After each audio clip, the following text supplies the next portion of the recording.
Beef দিয়ে তৈরি এমন একটি কাবাব আমি শিওর আপনি কখনোই তৈরি করেননি। অল্প সময়ে স্বল্প কিছু উপকরণ দিয়ে এই রেসিপিটি তৈরি করা যায়। হ্যালো, আসসালামু আলাইকুম, আশা করি সকলেই ভালো আছেন।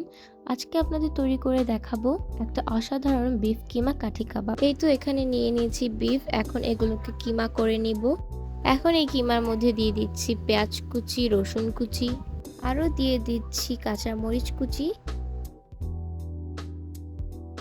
এখন দিয়ে দিব গাজর কুচি, দিয়ে দিব স্বাদ মতো লবণ, একটা চামচ গরম মশলার গুঁড়া, একটা চামচ দিয়ে দিব মরিচের গুঁড়া, আরও দিয়ে দিচ্ছি আদা রসুন পেস্ট। একটু মিশিয়ে নেওয়ার পর একটা ডিম দিয়ে দিব। এখন ভালো করে মিশিয়ে নিতে হবে পুরো উপকরণগুলোকে। এখন দিয়ে দিব 2 টেবিল চামচ পরিমাণ ভেষন। ভেষন দিয়ে দেওয়ার পর সম্পূর্ণ উপকরণগুলোকে ভালো করে মিশিয়ে নিতে হবে। এখন কাবাব তৈরি করার জন্য হাতে সামান্য পরিমাণ উপকরণ নিয়ে একটা কাঠিতে একটু মুঠি করে লাগিয়ে নিতে হবে। আপনারা লক্ষ্য করলে বুঝতে পারবেন কিভাবে তৈরি করে নিতে হবে। এই তো কাবাবগুলো তৈরি হয়ে গেছে, এখন এগুলোকে ভেজে নিব।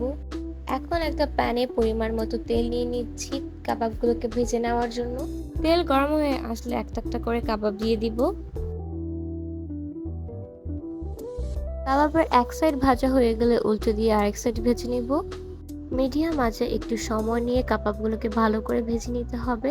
এই তো কাবাবগুলো ভাজা হয়ে গেছে, এখন নামিয়ে নিব তেল সরিয়ে। এই তো তৈরি হয়ে গেছে বিফ কিমা কাঠি কাবাব। আশা করি ভিডিওটি আপনাদের কাছে ভালো লেগেছে।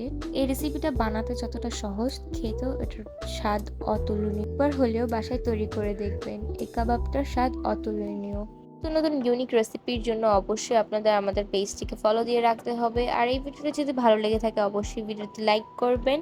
আজ এই পর্যন্ত, আল্লাহ হাফেজ।